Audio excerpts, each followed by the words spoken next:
नमस्कार, मनी गुरु की इस खास पेशकश में आप सभी का स्वागत है। मैं हूं स्वाति रायना।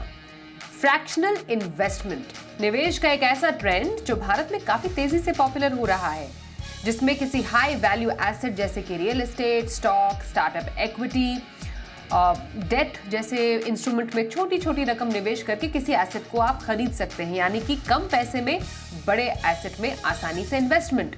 जानेंगे फ्रैक्शनल इन्वेस्टमेंट के फायदे क्या है इससे जुड़े भारत में रेगुलेशन, टैक्स के नियम क्या कहते हैं। स्वागत करते हैं हमारे आज के खास एक्सपर्ट्स का, जिससे हम करने वाले हैं चर्चा। वाइज इन्वेस्ट के सीईओ हेमंत रुस्तगी और mutual fund expert Vishwajeet Parashar, दोनों एक्सपर्ट्स का बहुत स्वागत करते हैं। और आज एक ऐसे ट्रेंड की बात करने वाले हैं जो बाहर के कंट्रीज में तो काफ़ी ज़्यादा पॉपुलर है, पर स्लोली भारत में भी कैचअप हो रहा है, वो भी ज़्यादातर यंग इन्वेस्टर्स में। फ्रैक्शनल इन्वेस्टमेंट, सबसे पहले हेमंत जी जरा समझाइए क्या है ये नया इन्वेस्टमेंट का ट्रेंड। देखिए स्वाति, जब हम फ्रैक्शनल इन्वेस्टमेंट की बात करते हैं तो एक तरीके से जैसा आपने भी कहा और मैं उसको कंफर्म करना चाहूंगा कि ये एक ऐसा कॉन्सेप्ट है जहां पे हम कोशिश कर रहे हैं डेमोक्रेटाइज करने की कि जो इन्वेस्टर्स ऐसी एसेट क्लास में जहां पे इन्वेस्ट करने के लिए ज्यादा पैसा चाहिए, अगर वो वहां पे पार्टिसिपेट करना चाहें, उनमें इन्वेस्ट करना चाहें, तो उनको मौका मिलता है फ्रैक्शनल इन्वेस्टिंग से। और हम किस एसेट क्लासेस की बात कर रहे हैं, जैसा आपने भी कहा, ये सिक्योरिटाइज डेट होते हैं, स्टॉक्स हो सकते हैं, ईटीएफ्स, प्राइवेट इक्विटी, आर्ट, ये सब ऐसी एसेट क्लासेस हैं जहां पे कभी कभी आपको इन्वेस्टमेंट करने के लिए, या रियल एस्टेट कि आपको बहुत ज्यादा पैसे की जरूरत पड़ती है, तो हर निवेशक चाहते हुए भी उसके अंदर निवेश नहीं कर सकता। फ्रैक्शनल इन्वेस्टमेंट जो है एक ऐसा प्रोसेस है जहां पे आप उन एसेट क्लासेस में पार्टिसिपेट कर सकते हो। जैसे मैं एक एग्जांपल से आपको समझाता हूं। हमारे देश में अगर हम स्टॉक्स की बात करें, जैसे एमआरएफ का जो स्टॉक है वो करीब करीब 1,05,900 कुछ रुपए का है, करीब करीब। अब हमारे यहाँ पे तो पहले मैं कह दूं कि अभी तक स्टॉक्स के अंदर ये फ्रैक्शनल इन्वेस्टमेंट अलाउड नहीं है, बट कॉन्सेप्ट समझने के लिए हर निवेशक उस स्टॉक को नहीं खरीद सकता। तो ऐसी एक फैसिलिटी जो आपको टुकड़े में उस शेयर को खरीदने दे, जैसे अगर हम अमेरिका की बात करें तो वहां पे ये अलाउड है स्टॉक्स के अंदर। कॉन्सेप्ट समझने के लिए एक इंपॉर्टेंट चीज ये है कि वहां पे जो ब्रोकर्स हैं वो अपने नाम पे शेयर खरीद सकते हैं। तो क्या होता है, एज एन इन्वेस्टर अगर मुझे कोई शेयर खरीदना है तो मैं ब्रोकर के पास गया और मान लीजिए उस जो प्राइस है स्टॉक का वो $100 का है और मेरे पास सिर्फ $50 है। तो मैं हम हमारे देश में क्या करते हैं, हम नंबर ऑफ शेयर्स खरीदते हैं। वहां पे आप कह सकते हैं ब्रोकर को कि मुझे $50 का ये शेयर खरीदना है, तो वो आपको आधा शेयर देगा और आधा शेयर वो अपने पास रखेगा जो किसी और को दे। तो जैसे हम देख सकते हैं, और दूसरी एसेट की बात करूं, सिक्योरिटाइज डेट में सेबी ने अलाउ किया है कुछ प्लेटफॉर्म्स को जहां पे वो $1,000 से भी आप इन्वेस्ट कर सकते हैं। रियल एस्टेट में हमारे देश में आप रीट्स, रियल एस्टेट इन्वेस्टमेंट ट्रस्ट से आप इन्वेस्ट कर सकते हो। तो कुछ एसेट क्लासेस में हमारे देश में ये फैसिलिटी है कि आप फ्रैक्शनल इन्वेस्टमेंट कर सकते हो। स्टॉक्स में अभी तक नहीं है, बट मुझे लगता है जैसा आपने बिल्कुल सही कहा, ये हमारे देश में भी पॉपुलर होगा जैसे जैसे ये फैसिलिटी लोगों को मिलेगी। बट मेरे हिसाब से, जैसा मैंने पहले भी कहा, कि बहुत ही मॉडर्न और बहुत ही इंटरेस्टिंग कॉन्सेप्ट है जो डेमोक्रेटाइज करता है investment, different different investment options. बिल्कुल। और विश्वजीत जी, जैसा आप शुरुआत में भी कह रहे थे, डेफिनेटली बाहर की कंट्रीज में तो ऑलरेडी इस्टेब्लिश्ड कॉन्सेप्ट है, भारत में धीरे धीरे पॉपुलर हो रहा है, दैट टू विद इन जो बहुत ही यंग इन्वेस्टर्स हैं उनमें, जो कि चाहते हैं इन्वेस्ट करना, डाइवर्सिफाई करना अपने पोर्टफोलियो को।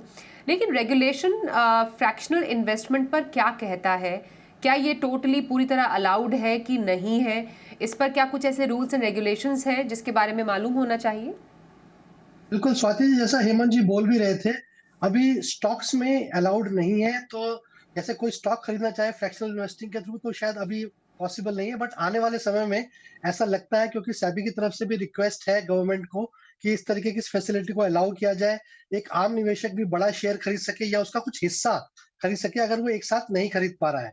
तो रियल एस्टेट में बहुत सारे निवेशक इसमें इन्वेस्ट कर रहे हैं। और जैसे मान लीजिए कोई बड़ी प्रॉपर्टी है 20 करोड़ की, अगर आप वो तो नहीं खरीद सकते हैं, लेकिन आप 20 लाख देके उसका कुछ हिस्सा खरीद सकते हैं। तो उसके हिसाब से ही प्रोपोर्शनेटली आपको उसमें रेंटल इनकम मिलेगा। और मान लीजिए अगर वो प्रॉपर्टी एप्रिशिएट करती है तो आप उसके भी हिस्सेदार बन जाते हैं। तो रियल एस्टेट में सेबी ने अलाउ किया हुआ है, उसमें रेरा भी है रेगुलेटर। तो ऐसे कई एसेट क्लासेस हैं जहां पे अलाउड है। मैं एक एग्जांपल देना चाहूंगा कि अगर कोई पेंटिंग खरीदना चाहता है जो नॉर्मली एक आम निवेशक नहीं खरीदता, कोई बहुत महंगी पेंटिंग है, तो आप वो नहीं अकेले खरीद पा रहे, लेकिन उसका एक फ्रैक्शनल हिस्से में आप इन्वेस्ट कर सकते हैं। कल को वो पेंटिंग बिकेगी, तो आपको प्रोपोर्शनेटली उसका जो रिटर्न है वो मिल जाएगा और उसका जो एप्रिसिएशन है वो मिल जाएगा। तो मेरे हिसाब से ये बहुत ही अच्छा कॉन्सेप्ट है। थोड़े से कम पैसे से आप एक बड़े एसेट क्लास के हिस्सेदार बन जाते हैं, आपका पोर्टफोलियो डाइवर्सिफाई हो जाता है।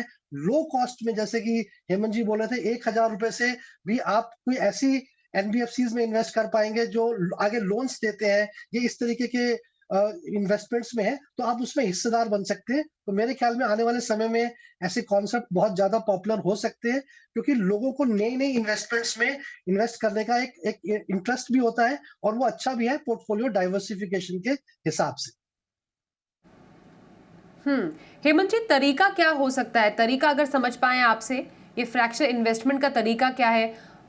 स्टॉक में इन्वेस्ट करना है तो हमें मालूम है स्टॉक खरीदना है, डीमैट अकाउंट बनाना है। म्यूचुअल फंड में इन्वेस्ट करना है, म्यूचुअल फंड की वेबसाइट पे जाइए, वहाँ से खरीदिए, स्टॉक ब्रोकर्स हैं। इसका तरीका कुछ अलग, जिस तरीके से हम फ्रैक्शनल इन्वेस्टमेंट कर सकते हैं? हाँ देखिए, जैसे मैंने पहले भी कहा कि स्टॉक्स में तो हमारे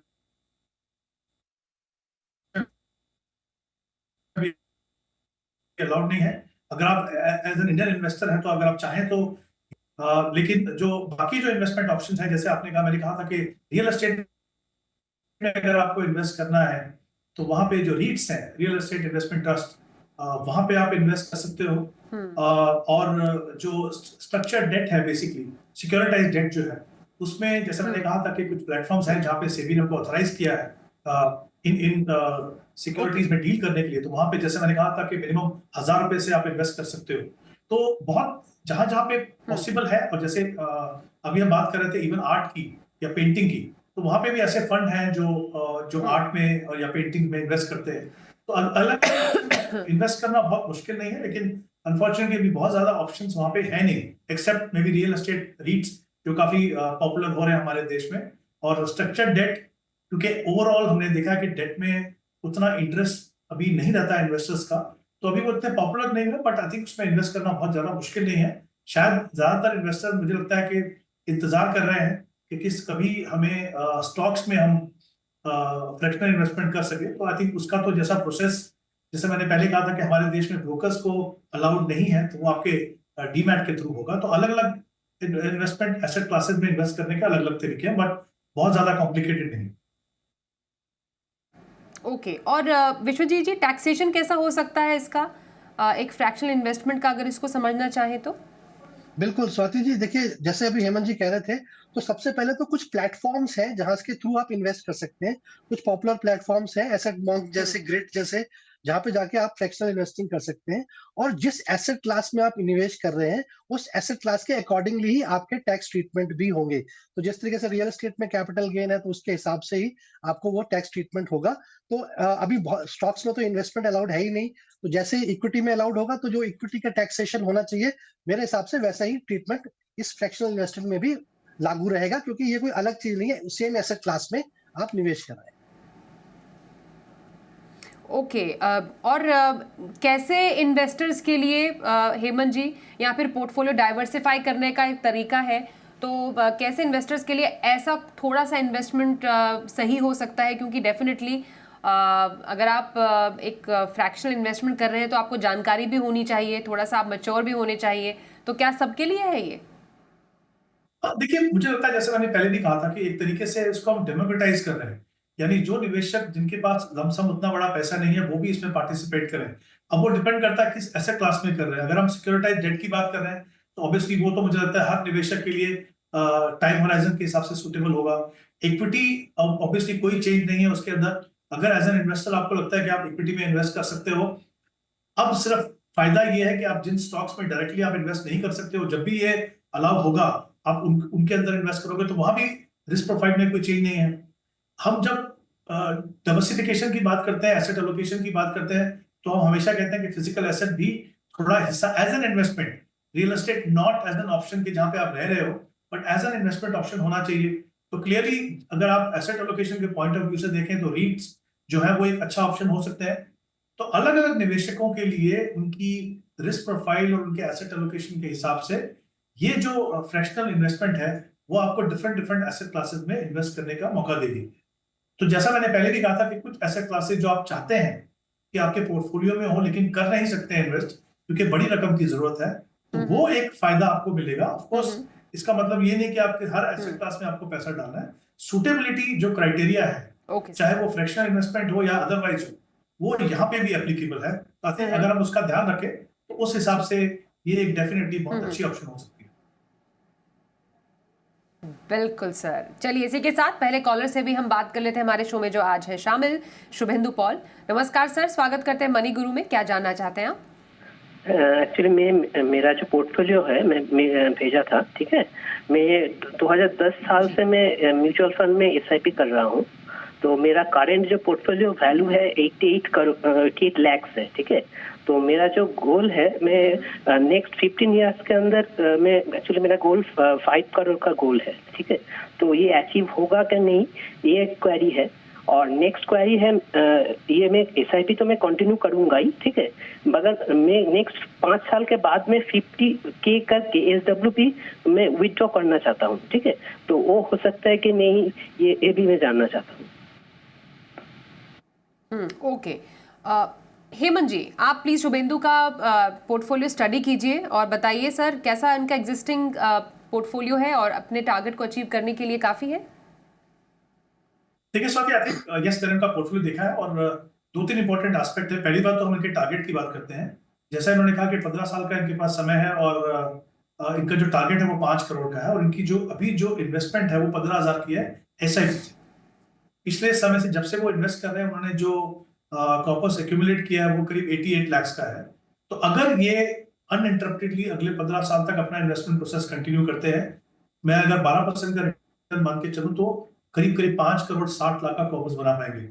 तो पहला बात कि जो उनका जो टारगेट है वो 15 साल के बाद का, वो डेफिनेटली पूरा होगा।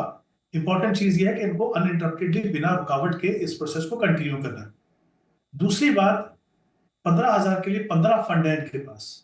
तो डेफिनेटली ये जो पोर्टफोलियो है ये ओवर डाइवर्सिफिकेशन है। यहाँ पे जब आप ऐसा पोर्टफोलियो बनाते हैं और इसमें मैं देख रहा हूँ कि 3 थीमेटिक फंड भी हैं, तो कहीं ना कहीं जरूरत से ज्यादा रिस्क ओवरलैपिंग जो आपके पोर्टफोलियो में लॉन्ग टर्म के लिए बिल्कुल भी ठीक नहीं है, उसको मॉनिटर करना भी मुश्किल होता है। तो मेरे हिसाब से इनको अपने फंड्स को कम करना चाहिए। 4 या 5 फंड इनको रखें अपने पोर्टफोलियो में तो बिल्कुल सही रहेगा।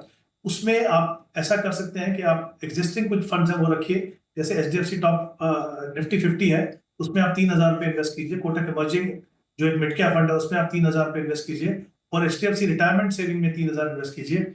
यहाँ भी अगर इन्होंने इस फंड में सिर्फ इसलिए निवेश किया है कि ये रिटायरमेंट वर्ड है यहाँ पे, तो फिर शायद उसका कोई बहुत बड़ा फायदा नहीं है। आप किसी normal well diversified high quality fund में जाइए, वो आपके लिए बेटर हो सकता है। उसके अलावा 2 फंड मैं चाहूंगा ये अपने पोर्टफोलियो में शामिल करें। एक मोतीलाल ओसवाल का लार्ज एंड मिड कैप 3,000 रुपए और कोटक मल्टी कैप 3,000। हमने कोशिश की है 5 फंड में डिफरेंट मार्केट सेगमेंट में आपको सही तरीके का एक्सपोजर मिले, जो रिस्क और रिवॉर्ड के बीच में जो वो बैलेंस हो और आपकी पोर्टफोलियो परफॉर्मेंस जो है ओवर ए लॉन्गर टाइम कम हो। तो हमने 10 फंड्स को कम किया है 15 में से।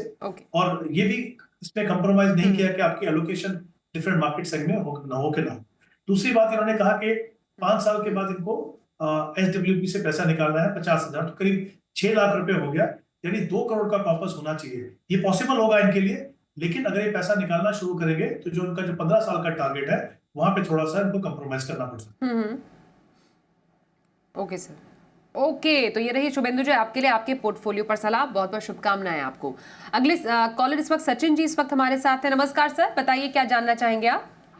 हेलो मैम, मेरे पास अभी 3 एसआईपी में भर रहा हूँ। एक Bajaj Finserv flexi cap fund का है रेगुलर ग्रोथ, एक एचएसबीसी बिजनेस साइकिल फंड है और थर्ड है मोतीलाल ओसवाल निफ्टी 500 मोमेंटम। इन तीनों के मैं 1000 के एसआईपी भर रहा हूँ 15-20 साल के लिए। तो मैं इनको कैरी फॉरवर्ड करूँ या किसी को स्वाइप करूँ, मैं वो जानना चाहता हूँ।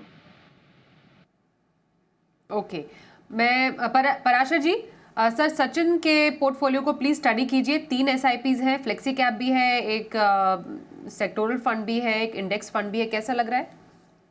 बिल्कुल स्वाति जी, अगर इनका पोर्टफोलियो देखते हैं तो थोड़ा सा अभी 3 ही फंड्स हैं, 3000 की एसआईपी कर रहे हैं, तो थोड़े से हाई रिस्क फंड्स हैं। थीमेटिक फंड, सेक्टोरल फंड्स की अभी आवश्यकता नहीं है। पहले एक बैलेंस पोर्टफोलियो बना लेते हैं, उसके बाद हम थीमेटिक सेक्टोरल फंड्स को कंसिडर कर सकते हैं। तो मेरी सलाह तो यही रहेगी कि जो बजाज फिनसर्व का फ्लेक्सी कैप है, वो अच्छा फंड है आज के मार्केट सिनेरियो के हिसाब से भी।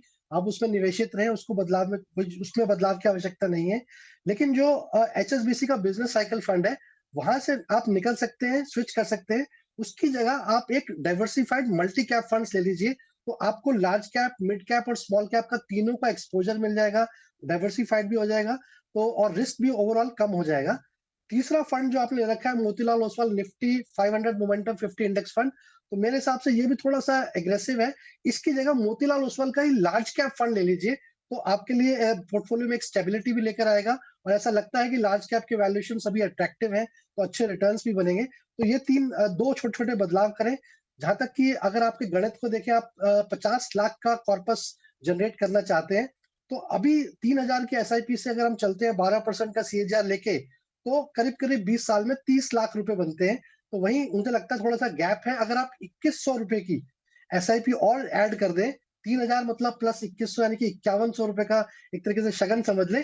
5100 की एसआईपी अगर आप करते हैं, तो 20 साल में आप 50 लाख का कॉर्पस जो आपका गोल है, आप उसको आराम से अचीव कर पाएंगे। तो थोड़ा सा एसआईपी इंक्रीज करें और ये थोड़ा सा बदलाव करें। बहुत बहुत शुभकामनाएं। ये रही सचिन जी आपके लिए सलाह आपके पोर्टफोलियो पर। एक ब्रेक के लिए रुकते हैं, आगे भी कुछ और दर्शकों के सवाल करेंगे शो में शामिल, बने रहिए हमारे साथ।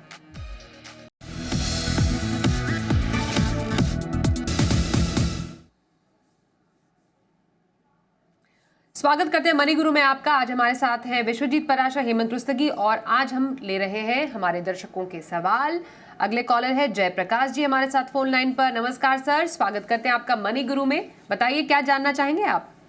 हाँ नमस्कार जी, मैं पता करना चाह रहा था कि मैंने जो ना आईसीआईसी का लिया हुआ था, सिग्नेचर रिटायरमेंट प्लान लिया हुआ है, और वो मैंने करीब 2-3 महीने पहले लिया था, और अभी जो है वो करीब 20 से 25% डाउन चल रहा है। अब मुझे समझ में नहीं आ रहा कि मुझे क्या करना चाहिए इसके लिए। ठीक है, और बस एक फंड के बारे में पूछना चाहेंगे और कुछ नहीं? हाँ जी, हाँ जी। और एक मैंने एचडीएफसी का लिया हुआ है जी अभी, फार्मा का, तो एक उसके बारे में पता करना है, वो भी डाउन चल रहा है जी काफी ज्यादा। इन दो के बारे में पता करना है जरा, क्या करना चाहिए। आपने कब तक के लिए इन्वेस्ट किया है सर, पहले बताएंगे कब तक के लिए इन्वेस्ट किया है आपने पैसा? 10 साल के लिए कर रखा है जी, 10 साल के लिए किया हुआ है। अच्छा, फिर तो क्या टेंशन होनी चाहिए आपको। पर फिर भी हेमंत जी, क्योंकि इन्होंने अभी हाल फिलहाल में पैसा डाला, बाजार में काफ़ी ज़्यादा इस वक्त करेक्शन चल रहा है, काफ़ी ज़्यादा गिरावट है, तो डेफिनेटली सबके पोर्टफोलियोज भी काफ़ी ज़्यादा नेगेटिव में चल रहे हैं, इसलिए जयप्रकाश जी भी काफ़ी ज़्यादा अभी परेशान है। सर 10 साल का तो इनका होराइजन है, रिटायरमेंट के लिए इन्होंने पैसे डाले, क्या सजेस्ट करेंगे आप? जी स्वाति, आई थिंक सबसे इंपॉर्टेंट चीज यहाँ पे है, जैसा उन्होंने कहा कि इनका जो टाइम होराइजन है वो 10 साल का है, और अभी कुछ समय पहले इन्होंने इन्वेस्टमेंट शुरू की है। आई थिंक सबसे पहले तो मैं कहना चाहूंगा कि जब आप इक्विटी में इन्वेस्ट करते हो और आपको क्लैरिटी है कि आपका जो समय है वो 10 साल का आपके पास है, कुछ हिस्सा आप लमसम इन्वेस्ट कर रहे हैं, कुछ हिस्सा आप एसआईपी से इन्वेस्ट कर रहे हैं, तो ऑब्वियसली कहीं ना कहीं वो एवरेजिंग हो रही है आपकी। देखिए, इक्विटी में वॉलेटिलिटी जो है वो एक बहुत ही नेचुरल सी चीज है। अलग अलग कारणों से अलग अलग समय पे वॉलेटिलिटी होती है, जो अभी हो रही है। ये समय है डिसिप्लिन इन्वेस्टर्स के लिए कि आपकी जो इन्वेस्टमेंट है वो लोअर लेवल पे हो रही है। इसका फायदा आपको आगे देखने को मिलेगा।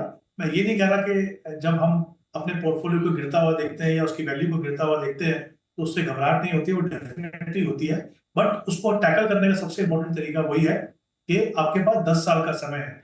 10 साल में और भी ऐसे मौके आएंगे जब मार्केट में वॉलेटिलिटी होगी, लेकिन आपको उससे घबराना नहीं है। आप सिर्फ डिसिप्लिन तरीके से अपनी इन्वेस्टमेंट करते रहिए, आप देखेंगे कि वॉलेटिलिटी का इंपैक्ट ही कम नहीं होगा, बल्कि आपको इसका फायदा मिलेगा। तो पहली बात तो मैं कहूंगा जयप्रकाश जी, जरा इस चीज पे ध्यान रखिए। दूसरा, मुझे लगता है आपको अपना पोर्टफोलियो को पूरा ओवरऑल करने की जरूरत है। आपने एक यूलिप ली है जहां पे आप कह रहे हैं 20-22% कम है। मेरे हिसाब से अगर 10 साल का समय है तो यूलिप से बेहतर म्यूचुअल फंड एक ऑप्शन है, क्योंकि वहां पे आपको वैरायटी मिलती है, फ्लेक्सिबिलिटी भी ज्यादा है, और जिस तरह की परफॉर्मेंस है वो आपको बेटर मिल सकती है। तो डेफिनेटली एक तो आप वो कंसिडर कीजिए। दूसरा, आपने फार्मा फंड में इन्वेस्ट किया, आप नए निवेशक हैं, आपको किसी भी सेक्टर फंड में इन्वेस्ट नहीं करना चाहिए। मेरे हिसाब से एचडीएफसी का ही, अगर आप जो 5000 की एसआईपी कर रहे हैं वो लार्ज एंड मिड कैप या मल्टी कैप फंड में इन्वेस्ट करें, तो वो कहीं बेहतर ऑप्शन होगी। फिर मिड कैप में आपने एक इंडेक्स फंड लिया हुआ Motilal Oswal Nifty mid cap 150 index. इसी म्यूचुअल फंड, अगर आपको मिड कैप में इन्वेस्ट करना है, इसी म्यूचुअल फंड का Motilal Oswal mid cap fund है, जिसने कंसिस्टेंटली बेंचमार्क को आउट परफॉर्म किया है। चाहे आप पिछले कुछ सालों से देखें, कंसिस्टेंटली इसने आउट परफॉर्म किया है। तो अगर आपको मिड कैप में इन्वेस्ट करना है तो मुझे लगता है वो जो actively manage mid cap fund है वहां पे आप इन्वेस्ट कीजिए, उसको स्विच कीजिए। तो जैसा मैंने कहा, ओवरऑल आई थिंक अप्रोच बदलने की जरूरत है। फोकस कीजिए अपने टाइम होराइजन पे, वेल डाइवर्सिफाइड फंड में इन्वेस्ट कीजिए। आई थिंक वो एक बेटर अप्रोच रहेगी आपके लिए। ओके, तो all the very best Jayaprakash ji. आपको सलाह दी है हेमंत जी ने, उस पर जरूर गौर कीजिएगा। शुभकामनाएं। अगले कॉलर हैं सौरभ शर्मा, इस वक्त हमारे साथ फोन लाइन पर। नमस्कार सर, स्वागत करते हैं मनी गुरु में। क्या जानना चाहेंगे आप? नमस्कार मैम, मैंने अपना पोर्टफोलियो शेयर किया मैम आपके साथ जी। मेरा मैम रिटायरमेंट प्लानिंग, थोड़ा सा डिटेल में बताइए सर।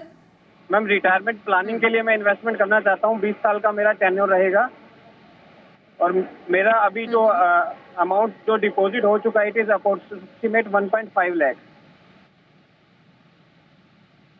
ठीक है, फंड्स मैंने मैम शेयर किए। मैं तो ये आपके जानना चाहता फंड्स हूँ। भी है हमारे सामने। हाँ जी मैम, मैं ये जानना चाहता हूँ मैम, इन कि ये फंड्स में funds कंटिन्यू करूँ कैसे या कोई हैं? चेंज करना चाहिए मुझे? ठीक है विश्वजीत जी, इनका पोर्टफोलियो प्लीज देखिए आप। लगभग 1.5 लाख रुपए तो इनका पोर्टफोलियो बन चुका है। लगभग बहुत सारे फंड्स में इनकी 40,000 तक की SIP भी है। 20 सालों का होराइजन है। कैसे लग रहा है? 4 करोड़ रुपए कह रहे हैं 20 साल में रिटायरमेंट के लिए, काफी है? बिल्कुल, बिल्कुल स्वाति जी, बहुत अच्छा पोर्टफोलियो है। हालाँकि थोड़े से फंड्स ज़्यादा हैं, 9 फंड्स हैं। 6-7 फंड्स होते तो और अच्छा रहता। बट जो फंड्स इन्होंने चुने हुए हैं, वो बहुत ही टॉप क्वार्टाइल फंड्स हैं, कंसिस्टेंट परफॉर्मेंस है और डिफरेंट कैटेगरीज़ के चुने हुए हैं। कोई लार्ज कैप है, मिड कैप है, स्मॉल कैप है, डिफरेंट AMCs के भी चुने हुए हैं। तो पोर्टफोलियो बहुत अच्छा है। जो 40,000 की आपकी SIP चल रही है, आपको वो कंटिन्यू रखनी है 20 वर्ष के लिए। 12% का CAGR भी लेके चले तो 4 करोड़ का जो लक्ष्य आपने रखा है रिटायरमेंट का, वो पूरा होता दिखता है। लेकिन आपको ये देखना है कि आपने इन्फ्लेशन को कंसिडर किया है या नहीं किया।